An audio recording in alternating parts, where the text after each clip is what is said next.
Hi everyone, welcome to the Howdy Partner Show. I'm Kruthi, a partner solutions architect at AWS. I'm based out of San Francisco, California. For everyone tuning in, feel free to let me know where you're based out of in the chat. And along with me, I have my co-hosts, Keegan and John. Keegan, do you want to quickly introduce yourself? Thank you, Kruthi. Hi, everyone. My name's Keagan Mirazee, and I'm also a partner solutions architect here at AWS. I'm based out of Austin, Texas, and I'm excited to see the show today. Awesome. John, do you want to go next? Hello, everyone. Thank you for joining. My name is John Turdiev. I am a solutions architect in the startups organization. I work with primarily cybersecurity startups to help them build and operate cloud optimized solutions. Awesome. Thanks both Keegan and John. For the audience, anybody who's new to the Howdy Partner Show, this is our weekly Twitch show that happens every Wednesday between 2 to 4 p.m. Pacific time, where we bring in ISV partners who have validated solutions and they showcase their unique solutions here on our Twitch show. So, yeah, before we bring our partners in today, Keegan, I've heard a lot about security and the importance of security, but I don't really understand if we as customers are responsible for all of the security, or will AWS handle everything for us? So, what exactly or how does AWS help customers in defining security and keeping the environment safe? Yeah, Kruthi, that's a great question. So here at AWS, we promote what's called the shared responsibility model, which is essentially a division of responsibility between AWS and its customers so that we can make sure we have a shared accountability for the overall security of the cloud infrastructure. So as the first part, we have AWS responsibility, which is securing the underlying infrastructure, including the physical data centers, the hardware, and the virtualization layers of our services. And on the other hand, we have customer responsibility, which is the security within the cloud. And we like to categorize that with the data itself that's stored in the cloud, the networking configurations, and other resources that are deployed. A way I like to think about it is AWS provides the door, the lock, and the key for the security of a home. And as the customer, you're responsible for making sure that the door is closed, that the lock is set, and the key is stored safely. And that will make sure that both parties make sure for a secure environment, and that responsibility is shared equally between the customer and AWS. Yeah, that's a really great example, Keegan. Thanks for that. Yeah, of course, security is the customers as well as AWS's responsibility, and to help our customers secure their applications and environment, we do offer solutions for customers to help them with the security portion. But we also have generative AI security itself as a part of the entire security ecosystem. So, yeah, John, can you explain a little more about how we think about Gen AI security or even Gen AI visibility or observability? Yeah, sure. Kruti. Nowadays, we are all experiencing a rapid growth of Gen AI, and it brings many promising innovation opportunities. But at the same time, it also raises many new challenges, right? These include challenges that were common even before generative AI, such as traditional security, infrastructure security, and also in terms of AI, is a bias and explainability. But there are also some new emerging issues unique to foundation models, such as hallucination and toxicity, right? There are many evolving lists of vulnerabilities as well as mitigation techniques available out there. For example, MITRE Atlas, the OWASP top 10 for large language models, they all catalog existing and emerging problems and also some potential mitigation techniques that we can apply. And just last week, actually, researchers at MIT announced the AI Risk Repository, which is open source, that contains more than 700 categorized entries, right? And the published material that kind of is also cataloged there. So at AWS, we are committed to developing generative AI securely and responsibly. What this means is that we are investing heavily in new capabilities to foster responsible generative AI innovation with a broad set of capabilities such as built-in tools, protection mechanisms, and guidance, right? We also partner with many research centers, institutes, as well as our partners. And I can name some of the mechanisms we have built in into our services, just to give a few examples. For example, um, Amazon Bedrock, which is our API-based service that allows access to multiple foundation models from leading providers such as Anthropic, Mistral, Meta, and many others, as well as Amazon. And one thing that we get asked quite often is customer data secure, right? Do we use the data to train or fine tune the models that we host? The answer is, of course, no. We have built in enterprise grade security mechanisms in all of our services, and Bedrock is no exception. And the customer data is encrypted both in transit and at rest. And Bedrock also supports multiple compliance standards, for example, HIPAA and GDPR, right? And among other features that we support for securing AI in general is we have guardrails feature for Amazon Bedrock, which helps customers implement safeguards tailored to their specific AI use case, and they can apply proper AI policies that is relevant to them, right? This is on top of the existing mechanisms built into the foundational models themselves that helps to fight bias, toxicity, and of course hallucination, right? There are many other things that I can name, but in the the given time, I would like to mention just a few more. We have model evaluation mechanism in Bedrock that also helps you to evaluate and compare against across the board and choose the right model with metrics such as accuracy and safety. And by the way, this is also available in Amazon SageMaker Clarify. Um, and another one that I want to highlight is watermarking mechanism for image generation models such as Amazon Titan. This helps to reduce the spread of disinformation by providing a kind of a mechanism to identify AI generated images, right? And there are many others, but I also want to point out that the security and compliance landscape is rapidly evolving, and AWS invests in safe and responsible generative AI, and this includes collaboration with global community and policymakers, including White House voluntary AI commitments, as well as AI Safety Summit in the UK. And we also support ISO 42001, a new functional foundational standard that advances responsible AI, right? And the one more thing I want to mention, with your permission, is monitoring and observability plays a vital role in AI security. Monitoring Gen AI use case across your entire organization and determining how your employees are using Gen AI and for what purposes, right? And what data they are passing to AI assistant. Is there a protected information, for example, that's being leaked in this mechanism? And also, there are some other potential issues that need to be identified, and this all helps in determining what security policies and controls to apply to protect your workloads and to meet your security, privacy, and compliance goals for your organization, right? And we at AWS work very closely with many of our partners in bringing security solutions that address the risks and challenges I mentioned earlier. And today, I'm very excited to discuss how Portal26's Gen AI observability solution can help.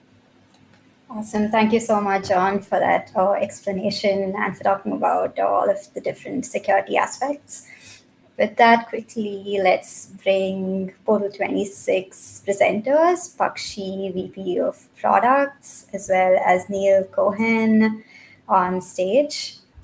Hi, Pakshi. Hi, Neil. Thank you so much for being here today. We're really excited to learn about what you'll be showing us and to learn more about your product.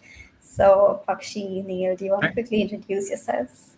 Thanks, Kruthi, John, Keagan, for giving us this opportunity to present here, and also for the great introduction about the landscape of security and AI. My name is Pakshi Rajan. I'm one of the co-founders, and I head product management at Portal26. I've been a career product manager 20 plus years, Silicon Valley, all of it. And the founding team, we all know each other for a long time. So it's basically a great collaboration. I think for a second or third time, actually, working together in a startup together in the last 20 plus years. And of course, AWS is an amazing partner. They not only help us, they go out of the way to promote us as well through events like that. So always grateful for it. Neil? And hey, everybody, You're muted. Oh, Unmute. Okay, I think he's playing a practical joke. Unmute yourself, Neil.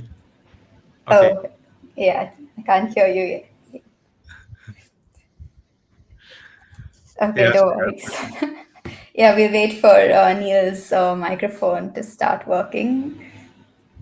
Is okay. It's now. Yeah, Pakshi, do you want to give a quick introduction of Yeah. what Portal Yeah. 26 is? Yeah. Absolutely. So while Neil is getting his audio in under control, Portal26, what we do right now is give you a really unparalleled foundational platform for adopting AI, starting with visibility. Visibility is, I think, the key to like knowing what kind of AI usage is there within the company.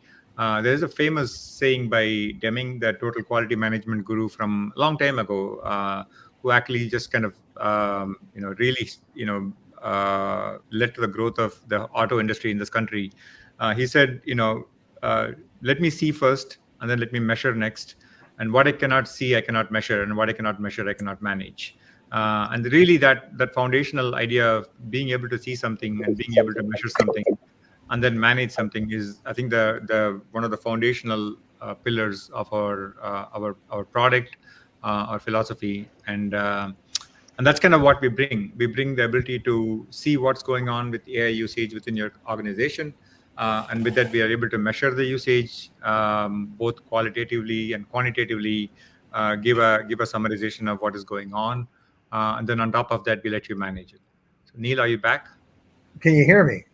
Yeah. Yeah, you are back. All right. Idea what happened. But I'm the marketing guy, so I don't know anything about technology, right? And but what I was saying earlier is that you guys don't want to know about me. You want to know about our solution and have a little discussion about managing Gen AI. So I think maybe this is a good time for me to share my screen if I can get the computer to do that because it was up earlier. And I'm going to so share screen. And again, apologies for not this being ready because it was all up and ready to go beforehand. But as I understand, this is live, and live is supposed to be crazy sometimes, right? So can you guys see this? Yep. And here we go.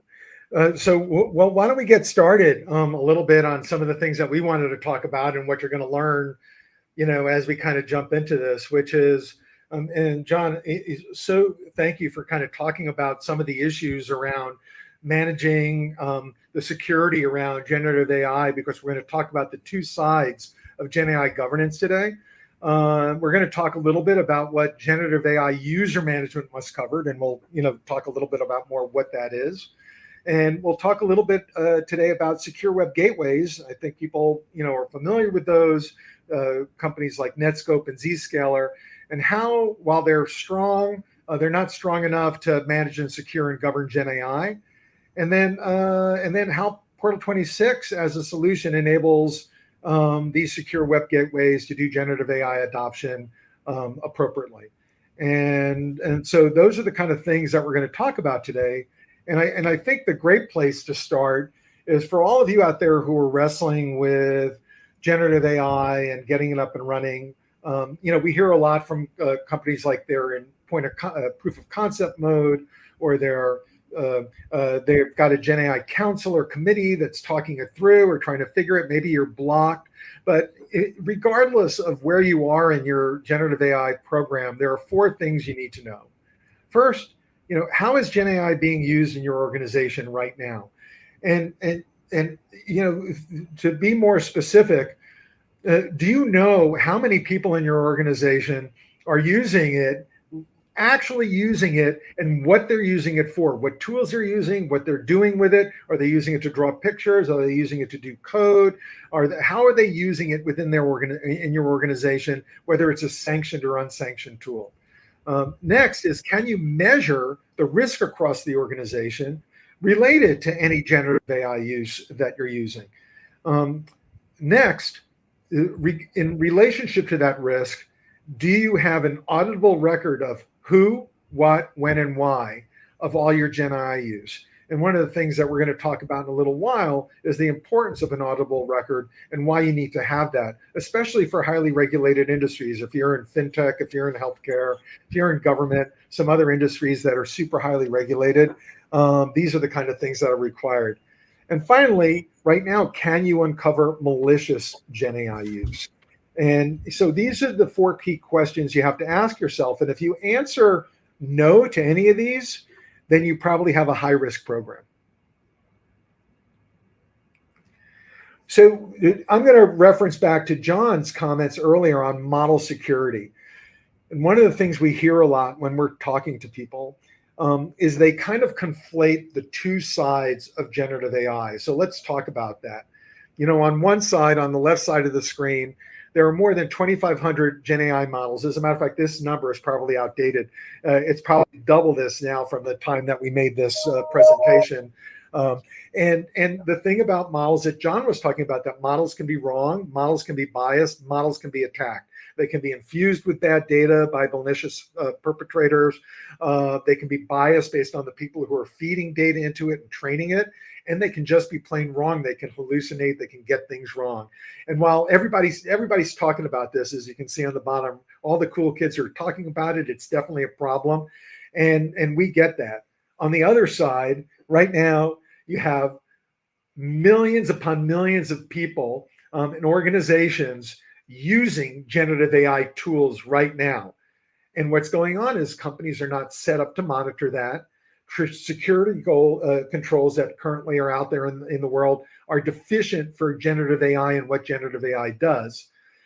Users are experimenting without training, and we can talk a little bit about more of that later as far as education. But I always say, the difference, if everybody's got the same tools, the difference is the training. And so we can talk about improper use and what not using Gen AI properly can cause risk, but the importance of training to make sure that it's being used properly is typically left out of the picture when people are talking about this. Next, your SOCs have no way of investigating. This gets back to the audit trail. And nobody can answer the question. Literally, nobody can ask what's going on. How many people are using it? What tools are they using? How are they using it? What's our adoption rate? Are we achieving our goals? The data and the metrics are just not there. And so this is, in some ways, more of the crisis than the model side. We all want the models to be great, but on the usage management side, it creates a problem. So you have this 2 sides of Gen AI governance now. You have governance for producing Gen AI, model validity, algorithm transparency, vulnerability, attack surfaces, model training. And there are companies that do that, like Hidden Layer. On the other side, governance for consuming Gen AI. And that's where Portal26 lives. We live in the world of giving visibility into all Gen AI usage, sanctioned or unsanctioned. Shadow AI, you've heard of shadow IT, people who are using IT in the organization that the CISO or CTO are unaware of, Chief Risk Officer is unaware of. You need auditability and forensics. You need to monitor for data security, privacy, and data loss. You have to understand the usage, prompts, the intent of the use. What are people uploading into it? Because are they doing it properly? Are they putting in IP? Are they putting in risky stuff, copyrighted stuff? You want to make sure that's not being done. And then, of course, monitoring and measuring and using that monitoring and measuring to help educate and distribute policy.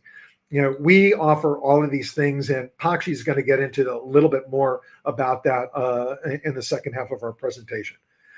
So I'm going to pause for a second, see if our, the group, John, Keagan, Kruthi, anything that you guys want to talk about based on where we are, or should we just keep plugging forward? I just had one question. So, what are you currently hearing from your customers are the biggest concerns related to Gen AI? Yeah, Pakshi, why don't you take a stop because you're talking to them every day. Yeah, absolutely. So the primary reason people come to us is they have opened up the door, or they plan to open up the door to the public LLM models.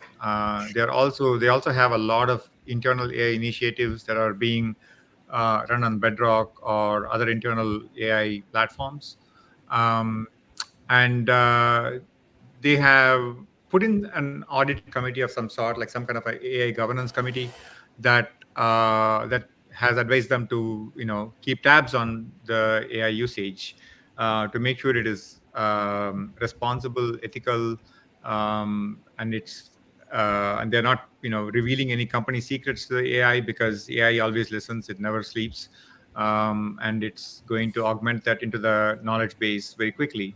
And so the corporate leaders that talk to us, the CISO, the CIO, the CTO, chief risk officers, they are being asked by their board and CEO, are we ready to open up? Would it be responsible if we open up today? And they don't have clear answers. They tried going to, like Neil said in the beginning, to their secure web gateways, their SASEs, their SSCs, and try to get a solution and to answer these questions.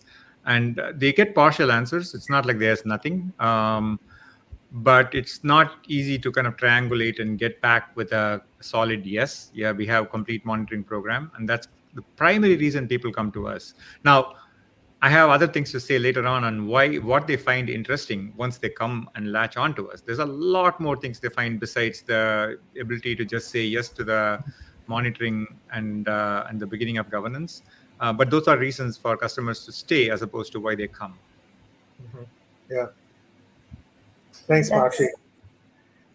And I would add to that, because it's pertinent to what's on the slide.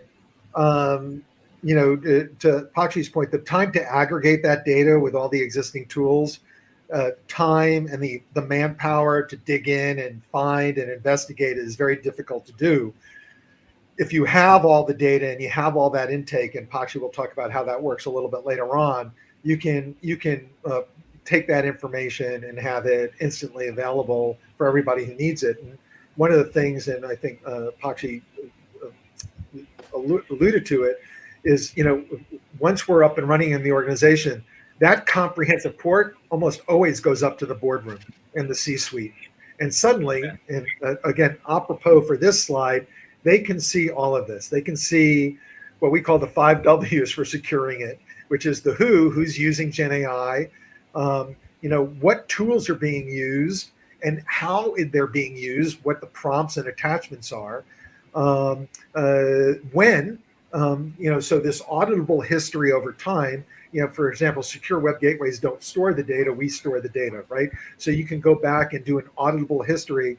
So let's say there was a breach of a public model. Gosh, are we exposed? Do we have that LLM into our system? And were we using it during that time period?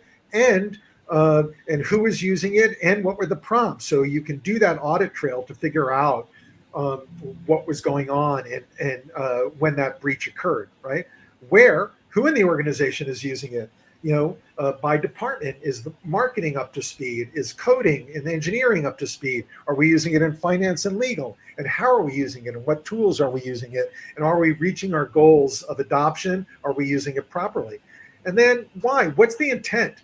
And again, I alluded to this a little earlier. Are the people drawing pictures? Are they using it for personal use? Are they using it for work? If they're using it for work, what are they doing with it and how? And just so you get an understanding about how the organization is adopting and using these things. So it can be used for cybersecurity because you can flag risk, but it can also be used for decision support. How are we going to go forward? What's our strategy? What's our next moves? How are we going to move this program forward? And so these 5 Ws, everybody should be asking and understanding if we can answer these questions in our organization. And really, we kind of liken it to if you're not doing these things, it's like home security without the cameras. If you can't see what's going on and understand it in real time, then what's the point? And, there's a lot of support for this. Forrester predicts that major data breaches and fines resulting from the use of Gen AI they're happening now. They're ongoing. That vulnerabilities are already taking place where people are unable to track the code and dependencies on that code. Employee training, we talked about it. That we did a survey and we learned that almost 75% of the organizations we surveyed did less than 5 hours of training for their employees before they jumped into Gen AI. And could you imagine doing that with anything less than 5 hours of training to try to figure out how to use it and make it useful within your organization? And finally, you're going to start getting into risk management and rules and regulations. McKinsey says that boards soon are going to be required to understand what's going on, what's the risk management, what the value creation is. And in other countries like the US, EU, not the US, but in the EU and China, regulations are emerging around use and privacy and management of it. And one of the things that you have to think about in security alone right now, you have security supply chain management. Like, when you bring on a new vendor, if you're a large enterprise or any kind of company, do all of our people in our vendors and our contractors, are they secure? Can we do business with them? Those same security protocols are going to have to go for Gen AI. Are the companies I work with using Gen AI? Can I trust what's coming in and out of them? Is it, a sound, responsible use? And so these are things that we think are going to emerge and come forward, and having the visibility and observability to see all those things are going to be critical. And so I'm going to turn it over to Pakshi now to kind of walk through our product. But before we start that, I just want to see if the AWS team has any more questions before we jump into the actual product itself. Yeah, I actually have a question. So going back to the beginning of the presentation, you did a great job at explaining how fast different models have come out, different use cases for AI have come out. And with those exploding number of use cases and different language models comes a conversation of ethics with AI and responsibility with AI. So I was kind of curious, what does responsible AI mean to Portal 26? And what actions does Portal 26 take on being a responsible AI platform? Thank you. Wonderful, Q. And Pakshi, do you want to take a shot at that, or do you want me to get started? Let me just give a high level answer, and then you can add to it, Neil. Sure. So the first thing about the slide that Neil presented, at least for me, kind of what it, the thought it transpired in me is that that holy cow, the responsibility to create AI has been outsourced, and it if you just step back 5 years or even just like 24 months. I used to work for a company called Data Robot. We built models on the fly for anybody who can upload a CSV and say, I want to predict this column. We could produce a model. And customers would license it and then create models, or they can do the hard way with Jupyter notebooks and whatnot. But by and large, people who consumed models are the people who created models. So that, in some ways, only the largest banks, health, fintech companies are the ones who actually could afford to build models. The small mom and pop shop could not build models. And also the models are built for very targeted purposes to detect fraud in a claims intake process or insurance, processes, or to detect anti-money laundering, or like it's one of those kind of a esoteric, I wouldn't say ivory tower, but just definitely like it's very it's very reserved for the most valuable um, decisions that are being made in the company. Either it saves a lot of time, a lot of money, improve accuracy, or improve productivity. Those are the primary reasons why models were built, and they were built in house, right? So in-house model development, there is a lot of gochas there. Like, are you using data that is biased, unbiased, etc.? But by and large, at least there are no like Illuminati sitting in your company trying to build models, and you can't. It's your Illuminati, even if it is, right. So it's like it's your people. Now there could be some lapses, mistakes, etc., but it's you creating model and you consuming it, you deploying it. Now that's subject to a different kind of governance. But with generative AI, what has happened very recently is that you are consuming models built by companies you have no idea what they're doing, and that changes quite a bit, right? It's suddenly not about just whether the models are built ethically and responsibly. What are the rules of engagement with these models? As now the models are not used by data scientists. It's not like the elite architect sitting there building a claims application, talking to the data scientist to figure out the API and calling that API to score a inbound claim. Well, that is, if you think that is risky, what is going on right now is, somebody sitting in accounts receivable writing a query to a public LLM, asking about what is the best way to handle a particular tender process or invoicing process or whatnot. That is a lot. I guess the degrees of freedom for risk is a lot higher in that model, more latitude for risk to creep in. So in this case, you really cannot control every model that is actually being built out there. You don't. Like there's 25,000 people who actually provide model. There's probably another 10,000 that actually build services around one of those models and they make it available to you. So it's if you're the question is, if your employees have access to the internet, they are using some LLM. Period. That's it. They're using. You cannot block categorically. Even the most exhaustive, extensive cataloging efforts are not foolproof in terms of documenting and cataloging all the GenAI URLs. Um, so with that framework, I said I'll keep it short and high level, but I'm going too long. But with that framework, really now ethical and responsible and all that really is about the consumption. It's actually shifted from the creation side to the consumption side, and that's kind of why, like the slide that Neil put is so important. Now it's the employee is asking the right questions. The employee not putting the corporate crown jewel sensitive data into their AI, not asking questions blatantly like, how can I, give me 10 reasons to fire an employee. Like if they're doing things like that, or putting like writing novels with AI, that can you make a caricature of my CEO or something. Like there's all kinds of stuff that is possible with the AI. You can upload a colleague's image and ask to find social media. So Right. all this is Yeah. the boundaries of responsibility. But I can give you a check. Like if you're looking at it from the usage side too, to just add on to like what are the things that we look at. And I'm not going to look at the model building side because there's all kinds of issues around that, and that's not really our sweet spot. But if you look at it from the model usage side, first of all, what is responsible generative AI? Does the company protect others' intellectual property, copyright, their rights and what they own? So we're ensuring that we're not using things that we shouldn't be using that are other people's.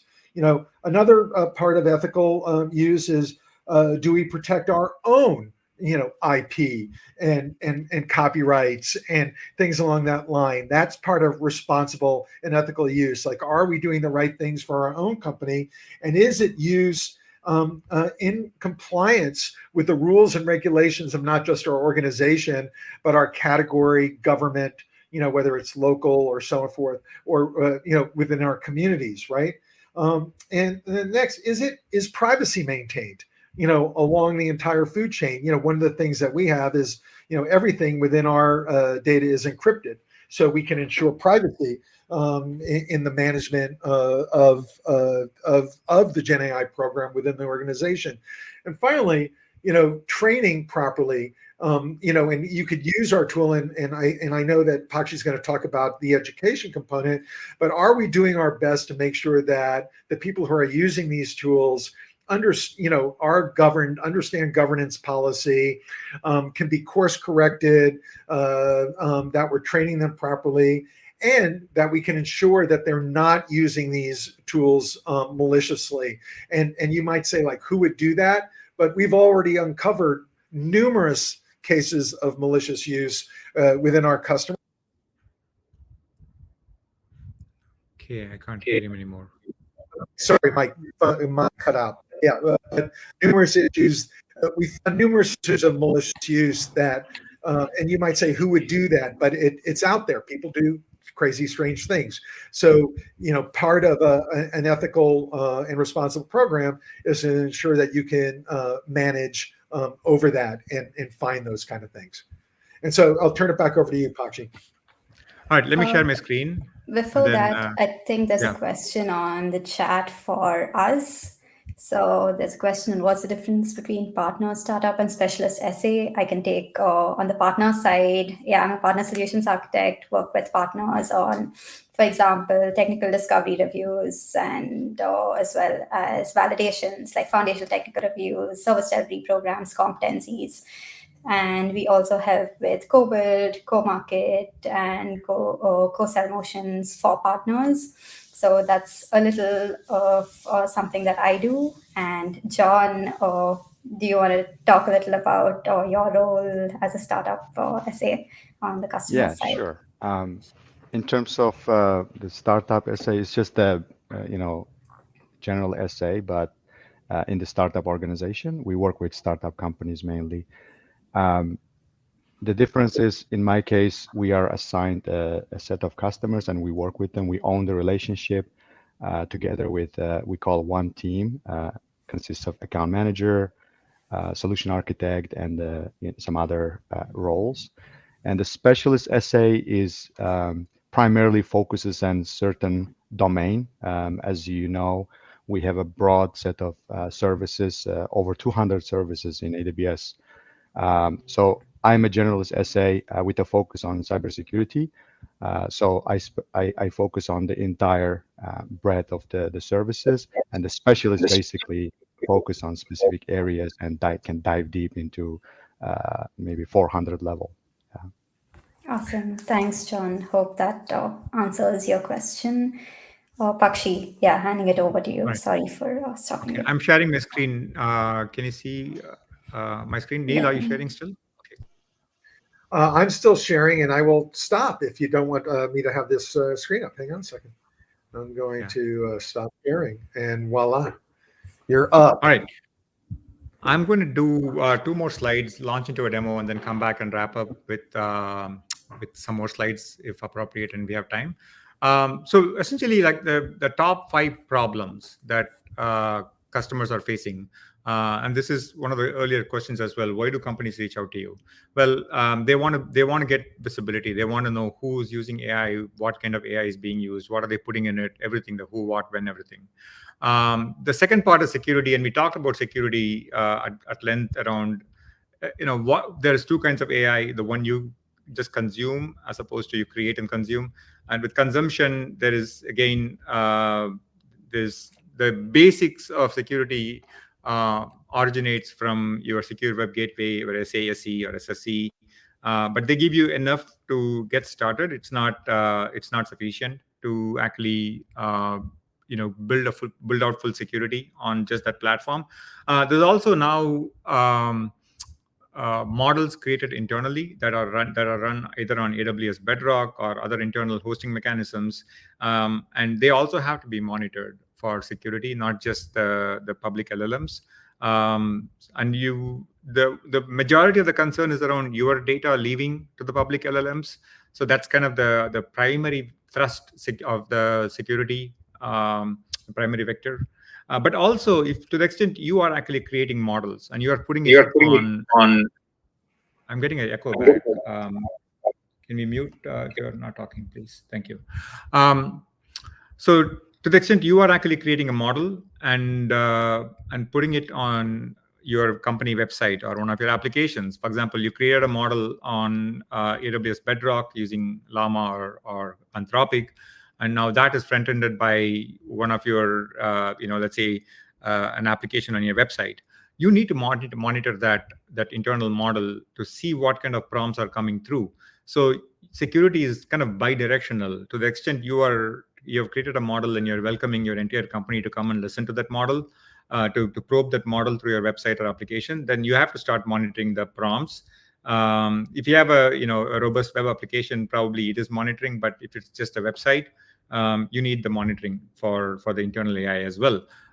So that's also from a security angle. What is going out and what kind of questions are coming in. You need to understand that. And then when there is a security event, you want to be able to construct a very specific timeline around what happened. So let's say you found that an employee left, but before leaving, they uploaded a bunch of data to one of the LLMs, which has happened, unfortunately. And we have helped our customers in such situations. Or a salesperson leaves and they actually, asked questions around the prospects, their accounts and whatnot, on how to, how to cleverly take those accounts and move to some other place. These are kind of events where you want to be able to drill down all the way down to the individual user if you need to. The who, what, when, everything that Neil talked about, you should be able to answer to all those questions. So that's kind of the forensics angle. Intent is kind of stepping up on governance. Governance was never about just security and control, even though GRC has largely kind of transformed it into a control affair, access control and whatnot. Governance, at least the pedigree I come from, is the data governance platform background. Governance is an overlay program oftentimes, and you are trying to maximize value while minimizing risk. So intent is about maximizing value. Where is the pocket of productivity? Who is using it for what? And recently AWS published, Andy Jassy published an article saying, Amazon has saved 4,500 person years worth of effort by just adopting AI in just the coding part. To be able to understand the impact AI is having in your organization is very critical. And lastly, education, which is making sure your employees are using it responsibly by teaching them how to use it properly. You can't really catch everything with a security lens. The more you try to catch, the more you'll slow down the entire internet for your entire company. So you want to augment controls that you have in place with education, informative policies, and maybe good training, etc. All that is also very foundational for your overall governance program. Who cares about these things? The executives involved in governance process, usually an AI committee, reporting to the board, chief risk officer reporting to the board. The security executives, the director of cloud security, the CISO, VP of security, they're all very interested. And also the department heads and the other CX, the chief titles, are also interested, because they are being asked, what are you doing to enable AI usage within your company? Because it's a competitive advantage for everybody nowadays. Shutting the door is not an answer anymore. So with that, I want to kind of skip 2 slides and then go towards demo, and then come back and cover a couple of more slides around about like, what kind of questions you would ask to see if we are the right solution for you. And also, you already have a SWIG. How are we different, and what can we do about it? There's a lot of gaps that SWIG leaves you, and we can come to that in a second. So right now, since we are in this slide, I'm going to just launch into a product demo to show you a little bit of visibility, security, forensics, and then maybe some intent and education if time permits. So I'm going to switch to the question. Before you go into the demo, I'd just like to welcome anybody who's joined now to the show. So, everybody who's listening in, this is our Howdy Partner Show. Today we have Portal26. They have been showcasing what their product is. We learned a little about how companies should think about security and visibility into their GenAI applications. So, if you have any questions, please feel free to drop them in the chat and we can get them answered throughout the show. Yeah, Pakshi, you can take over with them. Thank you. Thank you. It's a good reminder, definitely. A lot of people might join in just halfway. So now if people who just joined right now have timed it impeccably to go in for the fireworks, which is kind of showing the product. We talked a lot about, why someone should put governance, etc. Now you can see how we actually deliver that promise. This is the product, and I'm actually, okay, that's the product. What I want to show you is the 5 pillars that we talked about, emphasizing the first 3. The first is visibility. Visibility is about users, like people in your company who actually use AI of some kind, which departments they work for, where do they come from, and what are they putting in the prompts, what are they using it for, the intent, productivity, all the stuff they talked about. Which departments they come from, pockets of usage, which is going up, which is going down, who are leveraging AI fully, what tools are popular in which departments is quite interesting, what tools are popular across your whole company, what is gaining usage share, what is not. In our case, I can see that there's a lot of AWS Bedrock usage within my organization. We are using a lot of Echo. Okay. We are using a lot of Bedrock these days to train some of the workloads that we need for building this product. And then risk is actually very critical too. And these actually kind of like summarizes as like a top level visibility. I'll be drilling down to each one of them to give you a full picture. So off the top, visibility is very important. And then not just qualitative, but quantitative as well. Because what you cannot measure, you cannot manage. And so you want to know, let's say you want people in certain departments to start using AI for certain purposes, let's say sales, marketing. You can actually filter all the way down to the specific department. Let's say I want to look at sales and marketing usage, my go-to-market team, what are they using? How many prompts have they put in? Is it going up, coming down, usage trend? Prompts going down, coming down, what tools are they using? Obviously, I don't expect my sales and marketing to use the AWS Bedrock models. They're using public LLM models. What tools are popular among these organizations?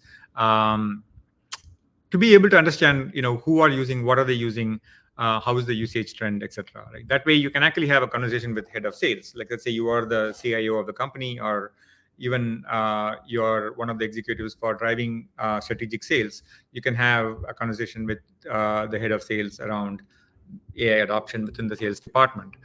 So this actually becomes the basis for having conversations around AI within the company, as opposed to just security.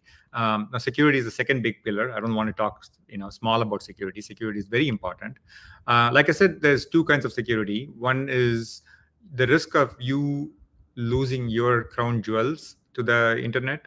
And this could be your software code, it could be your IP, this could be your employee personal data, PII, it could be your customer data, it could be internal project names, etc.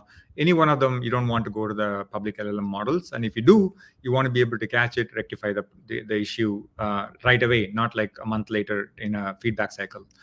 So for that, I'm going to go into my dashboard, my risk dashboard. And in here, you can actually see how many prompts are actually critical. In this case, there are 3 critical issues. There's a whole bunch of high issues as well. And we will drill down into these things in a second. Attachments. Attachments are the attachment summarization is actually a huge challenge in the consulting industry. I have run out of the number of times I've talked to somebody from the consulting practices like the large SI firms, if you will, where their customers are giving them documents and they, it's 80-page PDF document. Nobody has the time to read 80-page PDF between 5 p.m. and 9 a.m. next morning, so they actually upload it to some kind of public LLM and they get it summarized. And attachments can have a lot of sensitive stuff as well, corporate sensitive, customer sensitive data, and you want to be able to scan attachments and look for sensitive data in those as well. Now, these are the kind of stuff you cannot do in your DLP, because your DLP has like a 30 millisecond, 20 millisecond latency budget. So if you have a secure web gateway and it's sending all the requests over to a DLP, you think you are safe. You can talk to me offline. I'll tell you how many customers that I have talked to where the DLP is not catching, the secure web gateway is not catching.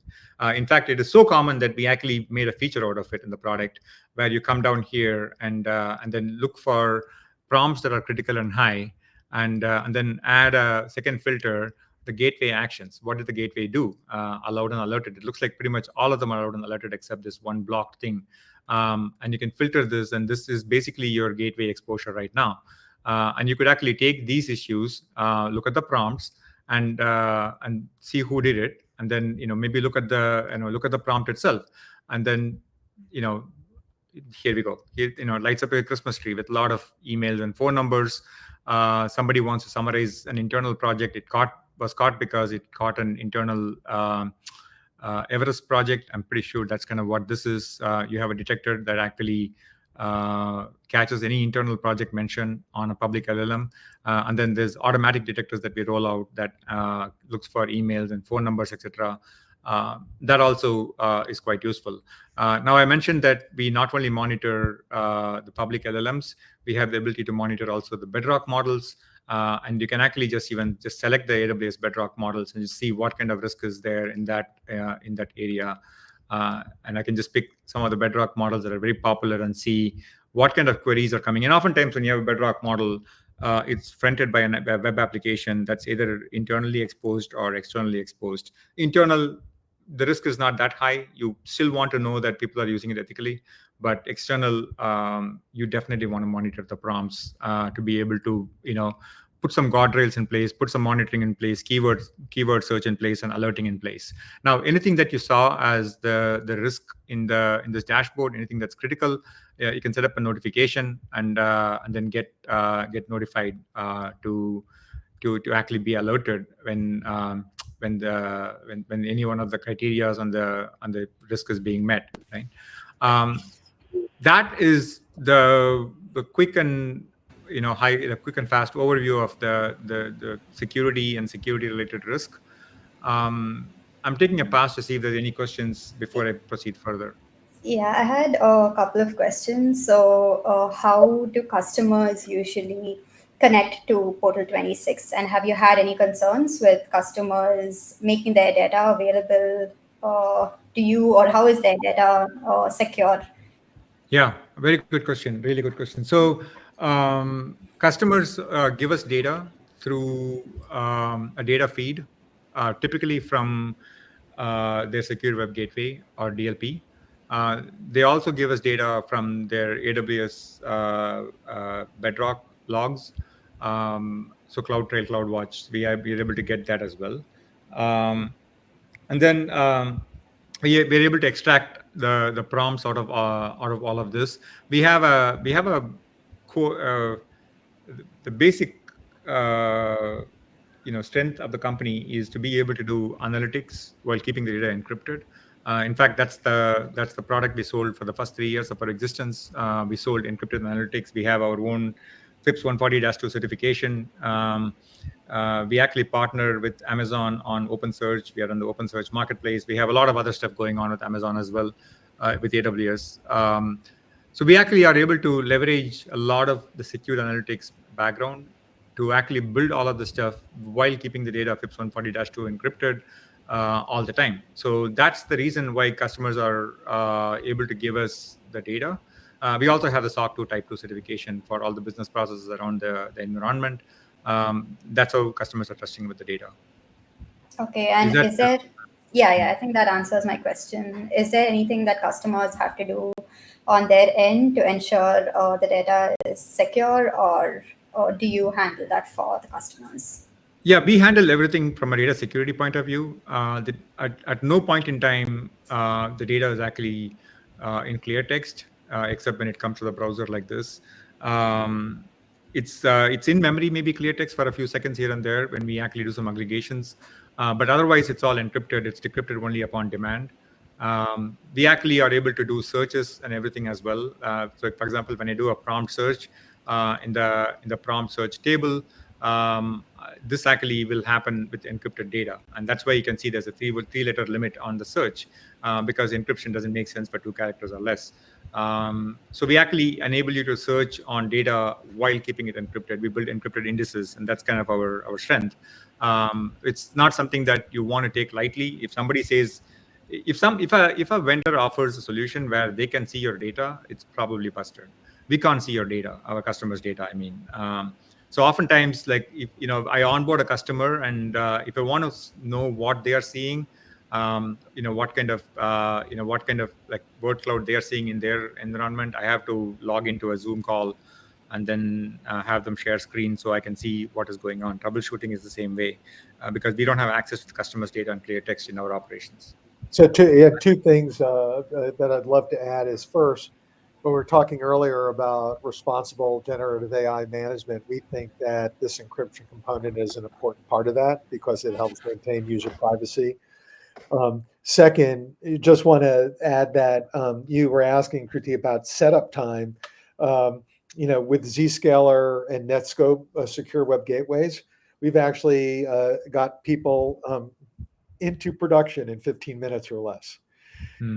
And so it's that simple, it's that easy because we sit, and Pakshi will get more into this, but from that moment on, we're ingesting that data, and within days, because you want to run cycles, you can have a report up to the boardroom.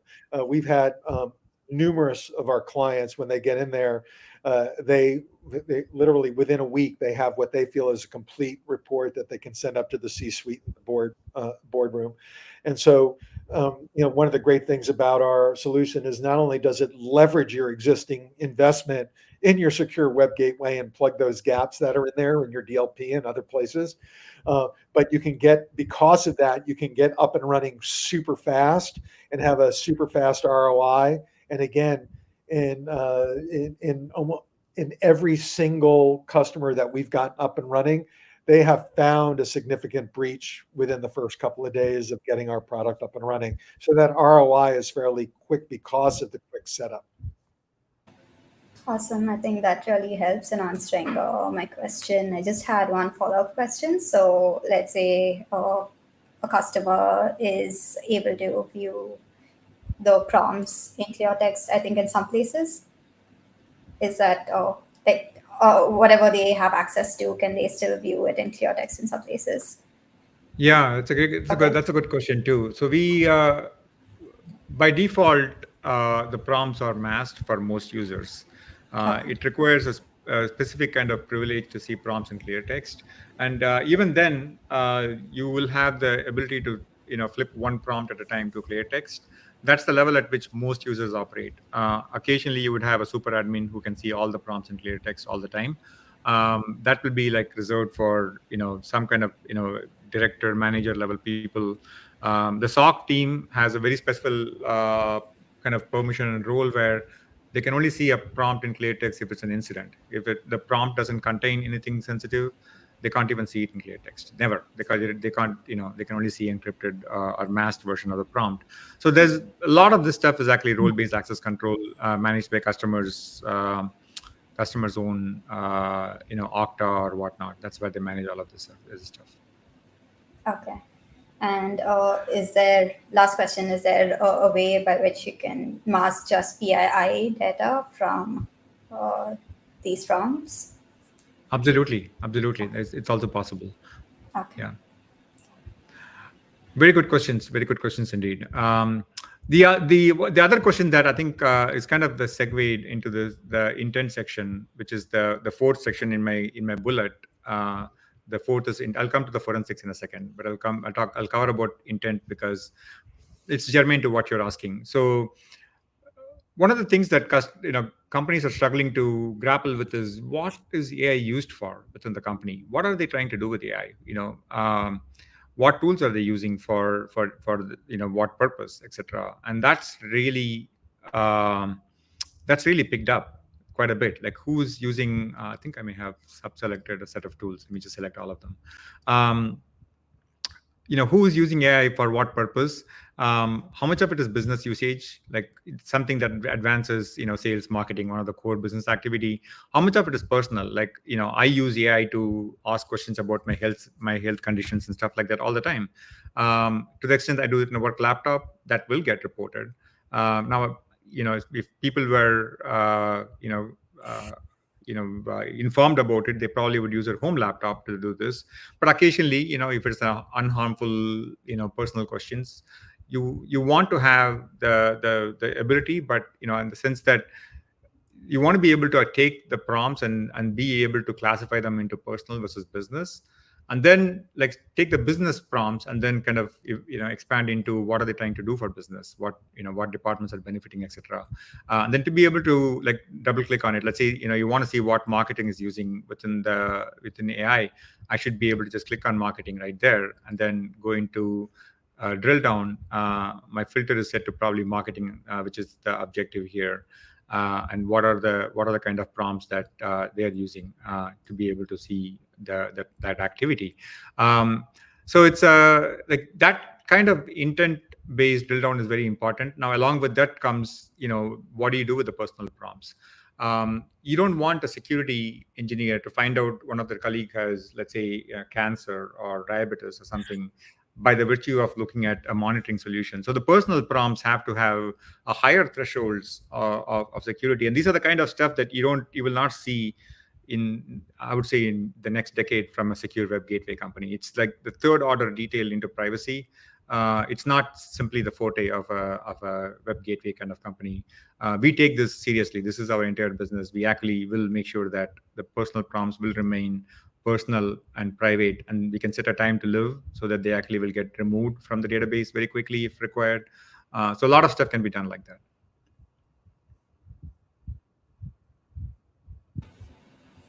Yeah, that's amazing. Thanks for showing this, Pakshi. Yeah. Okay, yeah. I think I'll continue with the demo. Then if there are any more questions, I'll take them or I can continue further. Yeah, I don't see any questions on the chat, but Okay. yeah, I think the last thing I will show is actually something that they've been looking at for the whole time. And then we'll take a break from the demo and come back to the presentation and discuss a few more things. When there is a security event, you want to be able to slice and dice this all the way. You should be able to select a time frame. I've been looking at it for last 30 days, but can you give me for last 7 days? Can you give me for a specific department? We already looked at marketing and sales. Can you just tell me what does Chat GPT has on me from the last month? So I'll unselect them and select Chat GPT, and then select, let's say, last 6 months. So here is like Chat GPT has got 4,000 prompts from my company. How much money I've spent? The token price with Chat GPT, roughly how much a token cost. Let's say you are considering moving from public LLM and licensing an internal LLM like Bedrock. You can give John, my friend here, a call, and he can tell you how much 205,000 tokens on Bedrock, Llama 2, Llama 3, or Anthropic.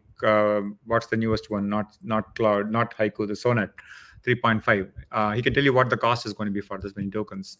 And instead of letting it in a public LLM, you could actually just, if the cost is not very high, you can actually just redirect your users to actually use an internal model if it is not really it doesn't break your budget. So to be able to kind of slice and dice this data and all the way down to an individual user. Like, for example, let's say you find a risky user and you want to see what that user is up to. You can actually just do a search on that user. So just what is Jaya using AI for? And there's 204 prompts, one user, because I selected only one user. That person belongs to one department, of course. And she has sent 84,000 tokens. and most of the questions are around production support and maintenance. That's kind of her interest. Maybe that's her department. Who knows?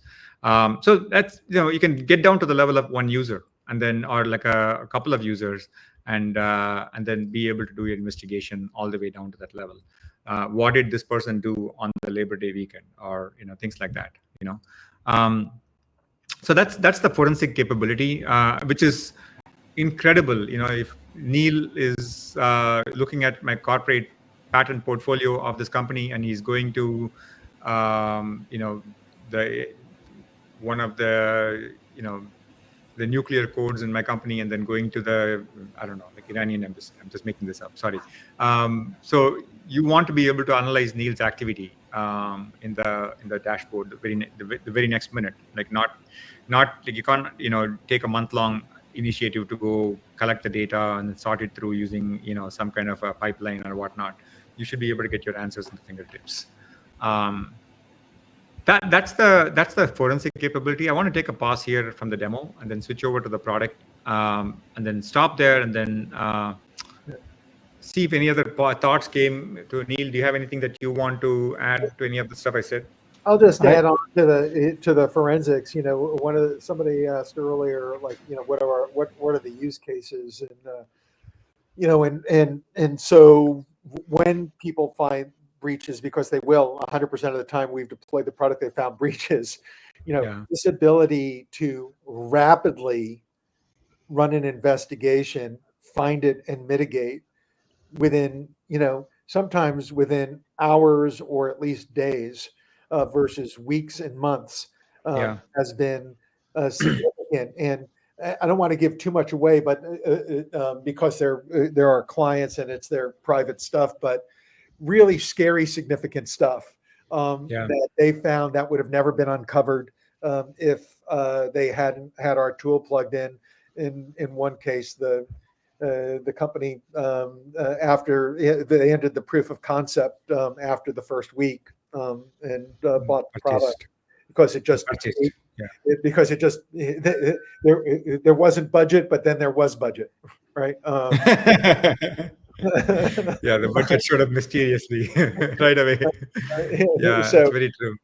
Yeah, so I would say to all the people out there listening is that you can't. The ability to do the rapid investigation is a critical component, because if you tried to do that now, it would take quite some time, and you still might not uncover it. Yeah, and a lot of this is triangulation, right? And then, like, to be able to throw a context into the picture, and then be able to get information for that triangulated context.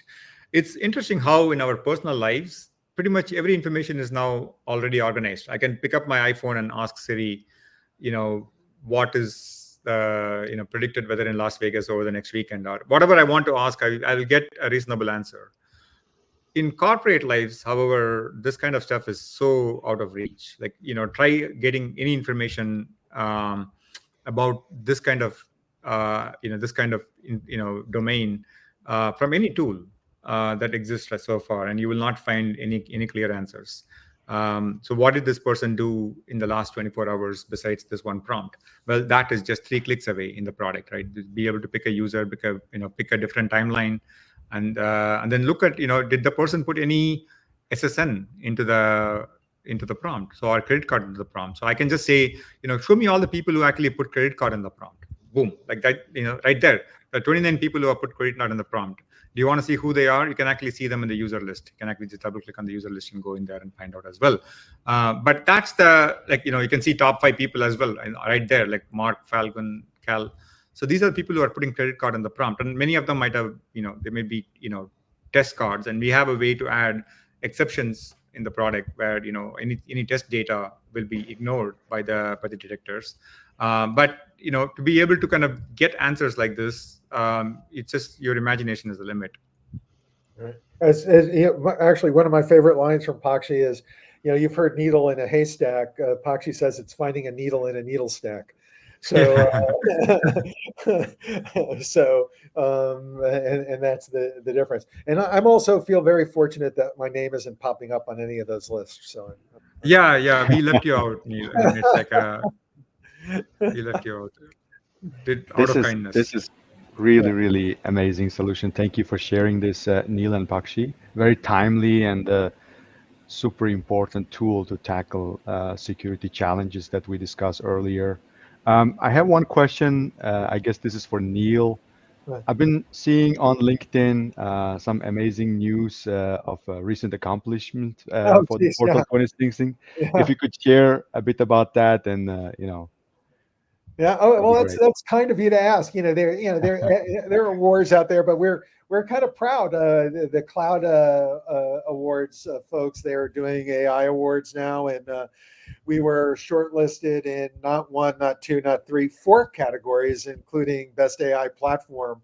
But also one of them was for AI responsibility, and another for governance. And so we're very excited that people at least see that value in the platform to recognize us that way. And the recognition is great. I think let's take a step back and where the world is right now. And for the your gentle listeners who are out there, and if they have any questions, one of the things you hear about, like there's so much hype cycle about everything that happens. And there's certainly a lot of hype cycle around generative AI. Like we all hear about it. I'm sure it's hard to miss the Einstein and Copilot and Zoom AI commercials on TV.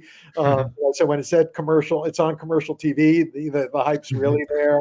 Lots of research reports, Forrester, Gartner, everybody's covering it. McKinsey's putting out reports, Price Waterhouse, and they're all talking about how this is going to be transformational. And there's no doubt generative AI will be transformational because of the nature of putting this computing power in the hands of everyday workers to make them more productive.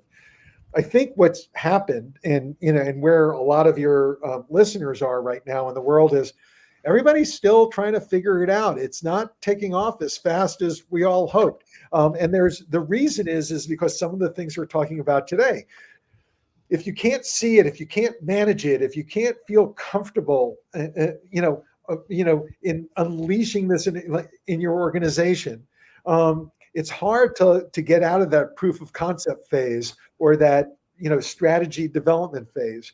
And so one of the things that we're hopeful is that with things like the recognition, John, and the idea that there's something out there that can help you get your arms around this and manage it in a simple and responsible way so that you can have the governance and guardrails on it, that it doesn't get out of control and put your organization at risk and do the things that are real. They're really there.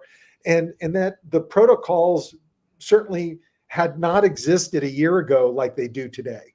And so, one of the messages I'd love to get out to the few people who are listening now, and as the people who watch this later on video and that type of a thing, is that the tools to control this are out there now, and you don't have to wait to be more competitive, because now is the time to do it. The longer you wait, the longer you fall behind people who are going to be either the tip of the spear or the early adopters. The late adopters are going to be so behind. And so I think, when you see that on our screen, we say, adopt generative AI fearlessly. That's really what we're all about. You can say, we're going to help you secure, we can scare the crap out of you. But really what everybody wants with this technology is to get their arms around it and harness it so their organizations can be more productive. So I think that's, I'm tying that a little bit backwards to the recognition, but I think that's what's important about it, because this tool is here and now, and you don't have to wait. Yeah, it's a really well said. I think it's a positive message, because so many times I've heard people say that we are shutting down this, we're shutting down that, and the idea is not to just shut down, because people will find some other way to use it. The question is, can you empower people to use these things, and ensure that they're using it responsibly? That's win-win. Shutting down has solved very little things. Now there are certain things that you probably should shut down, like you don't want people to be doing, going to sites that are pornographic or something. Like, there's things that need to be shut down, but this is a massive productivity boosting mechanism. It's like almost a Cambrian explosion in terms of creativity and productivity increase in the world today. And when you shut it down, it's still there. So you can't stick your head in the sand. We've had organizations that put up and they're stunned. I call the holy smokes moment. Like, Yeah. well, we're blocking it, or we're not allowing that. Look at all this activity that's going on. Or, again, we've all been there where we've gone home and, how do we get around our protocols? I'm going to do something at home. I'm going to download it. I'm going to work on it in another computer. I'm going to bring it back over. You can't stop people doing it. We actually had one person give a case of where they used their internal generative AI to figure out how to get around their generative AI blocks. And in four prompts, they got all the information they need to defeat the internal protocols. And this is what people do. And, as security professionals who are on here right now, every CISO and CTO and chief risk officer I've ever talked about say, like, the security risk doesn't come from the outside. The security risk is the people who walk in and out of our offices or work for the company every day because they do things that they probably shouldn't be doing. That's where most of the security risks come from. I had a quick question on the type of customers that you've encountered with, only if you can share, of course. Is there leaning in towards one industry over the other, or have you seen customers across all industries? All industries. Although highly regulated industries seem to be a little more sensitive, like fintech, legal, healthcare. They have, I think the risk level is higher for breaches, but we have other companies that are consumer-facing companies that are using it and that type of thing. That what it's like with customers; they don't want anybody knowing what they're using or doing. But it's a pretty wide swath across types of companies. And also size-wise, we have very, very large companies with close to 100,000 employees, all the way down to 1,000 employees or 500 employees. We even have one that is 300 employees. Another industry that's actually quite popular is the consulting industry. They have, they're all information workers, pretty much 80%. It's all, it's just an army of consultants who are dealing with lots of documents that need to be summarized, presented, etc. That's another industry that's quite ripe for using this kind of product. Okay, yeah, makes sense.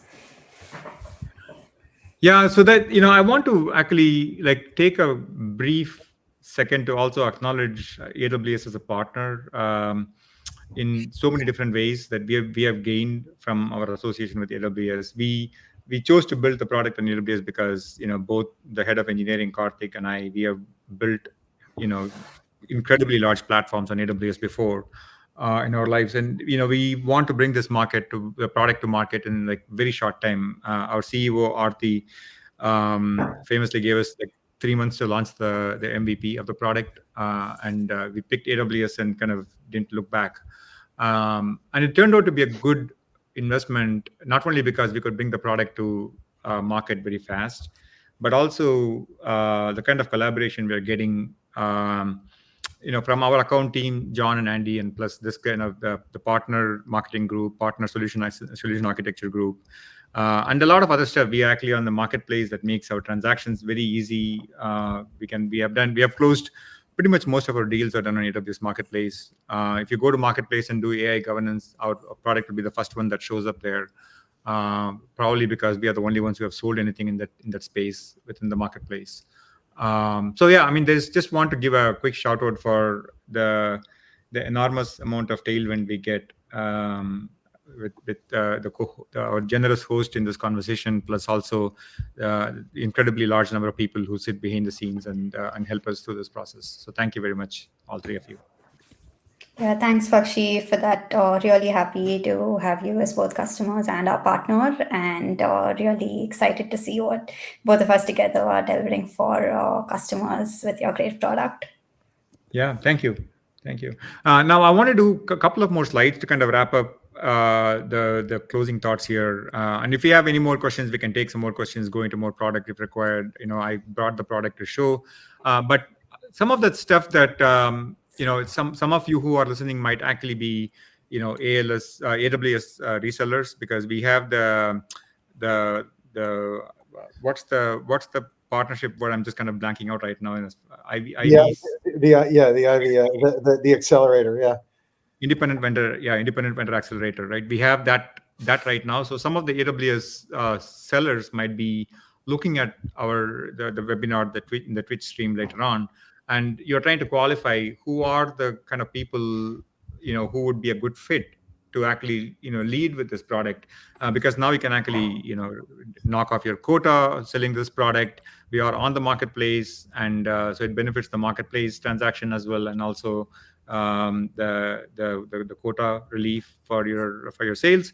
So in that sense, like what are the key questions to ask and tease out your prospects? If your customer has some kind of a policy blocking AI, Gen AI, etc., and they're doing it not because they want to, but because they have to, that's a good qualifying criteria. And usually, if you just ask a couple of teasing questions to open them up and see why they are blocking, what are they concerned about, you will often find that the answer is in one of those 5 pillars I showed in my previous slide, that they cannot keep tabs, they don't have governance, they don't have visibility, they don't have any, if you open it up, you don't know what will happen, etc. The second is they have AI, and I think Neil mentioned this. Actually, a lot of projects go into POC, but not into production. And this chasm between going from a POC stage to a production stage is apparently a huge one. So many of these projects kind of die as a science experiment. So if you have an internal LLM that you are trying to roll out, and you need to add in some monitoring for that internal LLM, that will allow you to roll it out, either it's to internal staff for productivity gain, or on your website, or anywhere else, or you are trying to accelerate marketing's use of copy.ai or Jasper, or one of those amazing tools that creates marketing copyright material so easy to write that even I could do half a decent job as what Neil can do in his sleep. So things like that, you want to actually increase adoption, acceleration, and you just don't have people using it enough, so you want to educate people to use it. This is a platform that you could use to accelerate usage within the company as well. Behind schedule on AI projects, I talked about training is very important. So we have a policy module where you can actually send educational materials to your users. As soon as they start using any kind of AI tool, we can send materials to the users asking them to read an acceptable use policy. You can keep tabs on that attestation, looking at the leading indicators. A lot of interesting capabilities there in that module. If you want to, I'll add one thing to that. We actually have one customer who was looking at the prompts and looking what was going on. And they said, like, you know what, we can use this proactively, look at good behavior and look at less than optimal behavior. And they created curriculum and a Gen AI university from looking at the prompts, the attachments, things that people were actually doing, so that they could show how they can improve within the organization or show examples of great work.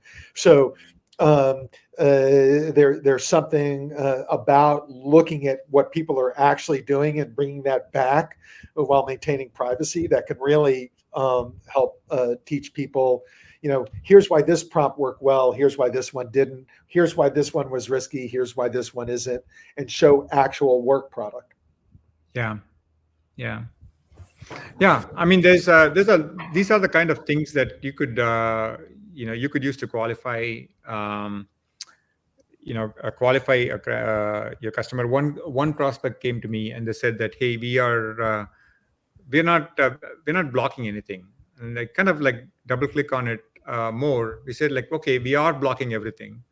And then if anybody wants to use any site, they actually have a form that they can fill in, and they get approval for using that site for, like, I don't know, 24 hours, some short window. And they use it, and then the rule goes up again and it gets blocked again. So technically nobody is blocked. They just have to get approval. But the amount of work they have to deal with for the approval process, the waiting time and all that stuff is just ridiculously complex that people just don't use them at all. So all that is like unnecessary, I guess, busy paperwork, I guess, if you have, complete monitoring on the whole situation, and to be able to notify, just keep monitoring, keep tabs on it, but just let me know when there's a risk of some kind. Otherwise, don't bother me.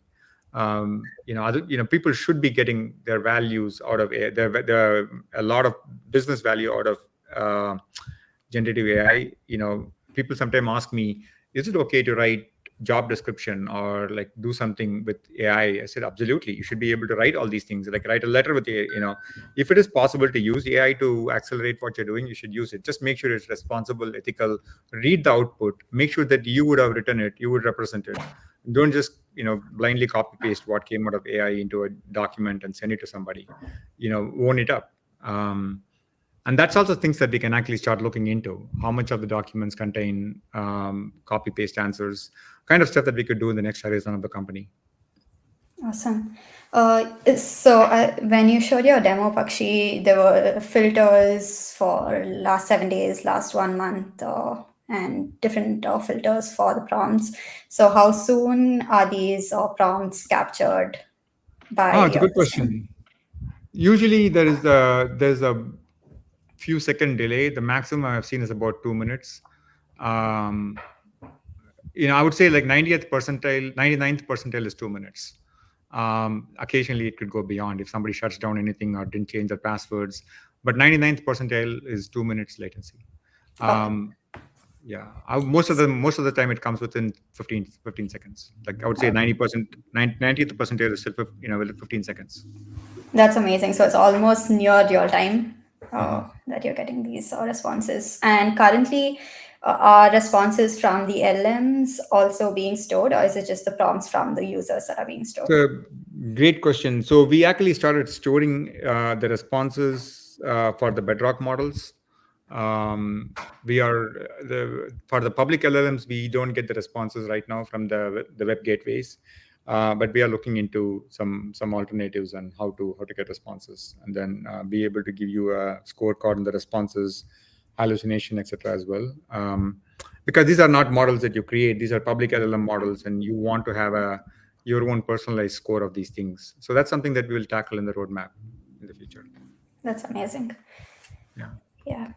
Uh, I know you mentioned you had a couple of slides, or did you want to Yeah. cover those?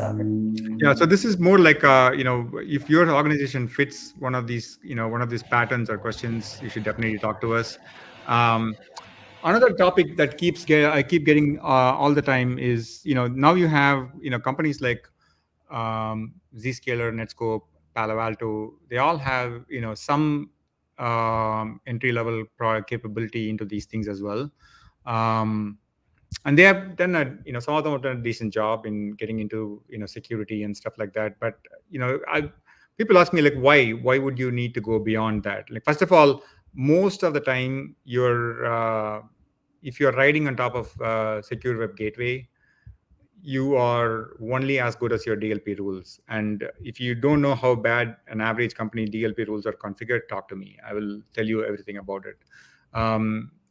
So many companies, so many engagements, when we actually go and enable the DLP rules, we find that majority of the traffic is not going via DLP at all. And so essentially using like secure web gateways to catch this kind of stuff is that's not a ding on the web gateway itself. It's actually how bad it's configured, and there's a lost opportunity there. And many of the customers actually use our product to fine tune their web gateway security rules actually.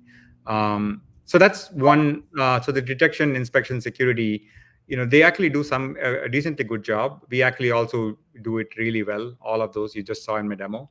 But in security, I would say they actually don't do any internal model monitoring. They only do, because they're web gateways and they mainly monitor traffic going to public LLM models. If you have Amazon Bedrock models that are being consumed internally, if you have models running on Azure, accessed using Express Route or something, again, you are not able to monitor them using these web gateways. We actually do a pretty thorough job on the three blue bullets as well. But then after that, everything is just icing on top. We give you a compliance risk report that is unparalleled. We are able to store all the prompts over however long you want to keep, and be able to go back in time and say, what does this tool had on me, what does that tool in this department had on me, etc., to be able to do the slice and dice and audit forensics on the entire pool of data, as long as you want to keep it in our system. We are able to lean in heavily into policy and education. I'll come to the FinOps in a second. Policy and education. We have a module that actually allows you to reach out to a user as soon as they've used AI for the first time, to inform them of your acceptable use policy. If they have triggered any DLP rule violation, to be able to coach them on those things. And here is why your message got either blocked or it was allowed, but please don't do it again.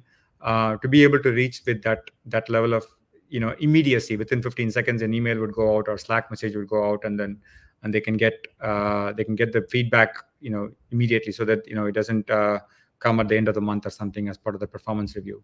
The impact and productivity is very interesting. You want to know how much value GenAI is adding, where is it adding value, what objectives are being met. These are the kind of stuff you won't find on a web gateway. And then lastly, several of my companies are carefully monitoring AI usage, public LLM usage, internal LLM usage, looking at are they better off keeping it this way, licensing one of the products, not licensing some other product because most of it is just personal usage. Should we actually move from public LLM to one internally hosted LLM for 80% of this? If 80% of usage is Gemini, ChatGPT, and the public Anthropic, then there's a good chance you can actually replace that all with Perplexity, with internal Anthropic, and then take out a whole bunch of risk off the plate right away. So it's just a question of knowing how many tokens are being submitted to these things, and we put that right in the front of our screen, so you actually can make a cost justification given the risk that you're taking on. So it's kind of stuff that this is kind of if you have an AI council of some sort, our product actually belongs in that AI council. It's like a right royal member of the AI council. And you should be able to treat this product like a council member to give all factual answers in that meeting almost. I have a quick question. You mentioned talking about the latency in terms of identifying once there's a risk and being able to notify the user and take action immediately. So I wanted to know a little bit more about what are the forms of mitigation once you are notified of a breach or you're notified of a risk. That's a great question. Mitigation go on? Yeah. So I would say there are 3 things you can do. The first one is to be able to notify somebody in the SOC, and have them do a critical alert to the SOC. We have webhooks in the product that people integrate to create tickets in ServiceNow or their SIM or source solution. So that's one dimension that when something happens, you can actually notify your SOC team, and then using the notification triggers that we have. The second is to notify the users themselves, to be able to tell the user that you did something wrong, and this is our policy. You should not put this kind of information.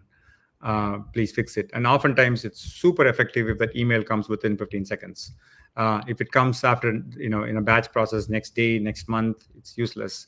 It usually will not even be remembered. They won't even know that they actually went to an AI site a month from now.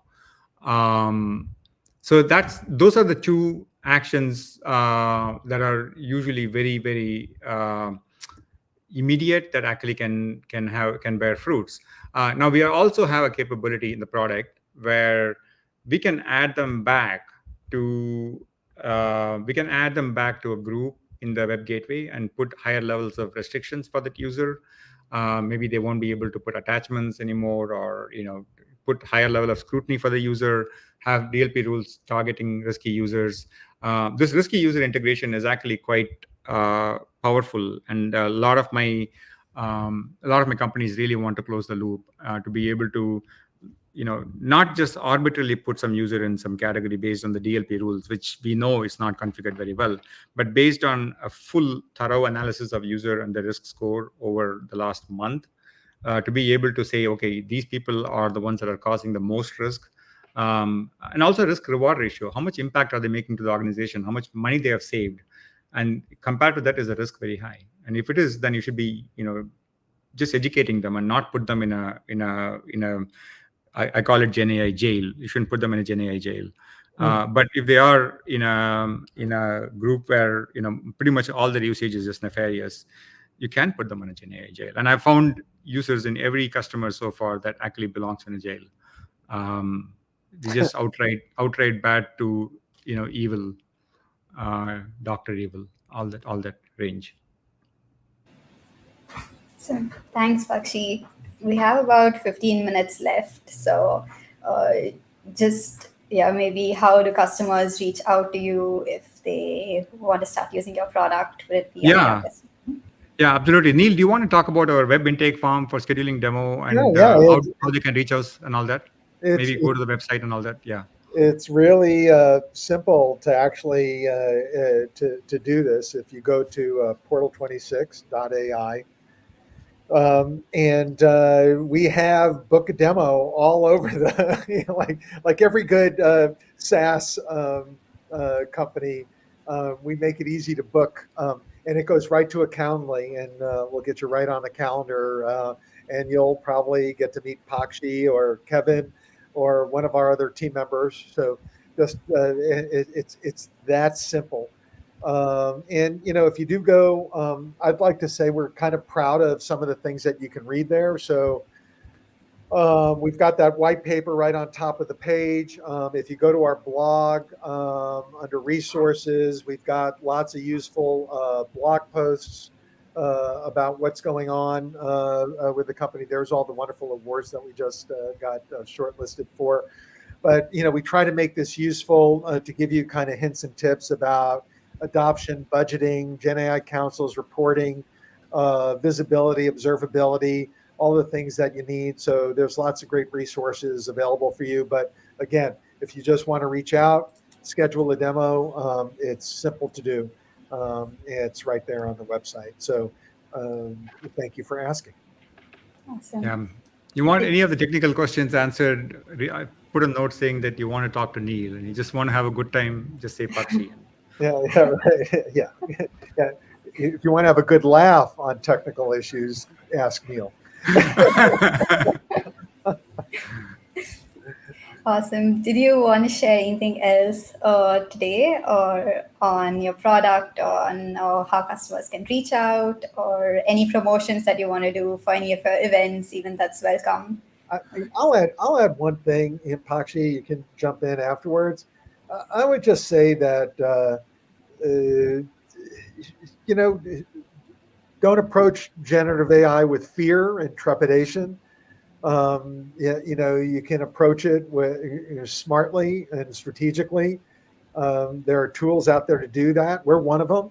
We hope people give us a look, but I will tell all of your gentle listeners out there, don't wait. Because if you wait, it'll hurt you more than it'll help you. At the very least, be a fast follower. Awesome. Yeah, thanks, Neil. And for everybody who's been with us for the past 1 hour, 45 minutes, thank you so much. I have a survey that I'm going to be pasting on the chat. Really appreciate if you can fill it out and let us know how we can improve and what are things that you'd like to see moving forward.